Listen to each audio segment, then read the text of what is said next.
வாங்க ஃப்ரெண்ட்ஸ், மீன் வாங்கிட்டு வந்தேன் பார்த்தீங்களா. இப்போ அதை க்ளீன் பண்ண ஆரம்பிச்சிடலாம். அப்படியே கட் பண்ணி மட்டும்தாங்க கொடுத்துருக்காங்க. அதுக்கப்புறம் நம்ம தான் க்ளீன் பண்ணிக்கணும். மஞ்சத்தூள் உப்புலாம் போட்டு கழுவிட்டு மீன் நல்லா ஃப்ரெஷ்ஷாக இருக்குது பார்த்தீங்களா. ஆனால் நம்ம வீட்டுக்கிட்ட கொண்டு வர மீன்லாம் ஐஸ் மீன், அது எத்தனை நாள் மீனுன்னு தெரியாது. இது வந்து தூண்டில் மீன், அங்கேயே பிடிச்சி தூண்டில் முள்ளோடவே இருக்குங்க மீனில் பார்த்தீங்கன்னா. வாங்கிட்டு வந்தாச்சு. இப்போ க்ளீன் பண்ணிவிட்டு பார்க்கலாம் வாங்க. இப்போ மீன்லாம் க்ளீன் பண்ணியாச்சு. க்ளீன் பண்ணதுக்கப்புறம் பாருங்கள், மசாலா போட்டு வச்சுருக்கேன்.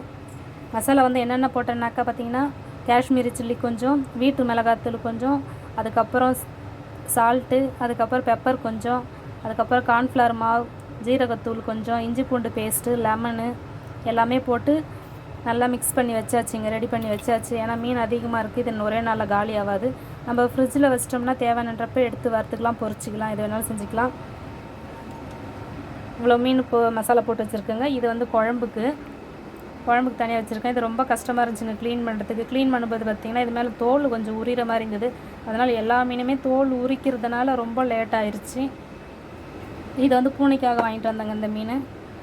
இதுவும் க்ளீன் பண்ணி வச்சாச்சு. அவ்வளோதாங்க. உங்களுக்கு பிடிச்சிருந்தா லைக் பண்ணுங்கள், மறக்காமல் சேனலை சப்ஸ்கிரைப் பண்ணி சப்போர்ட் பண்ணுங்கள். தேங்க்யூ.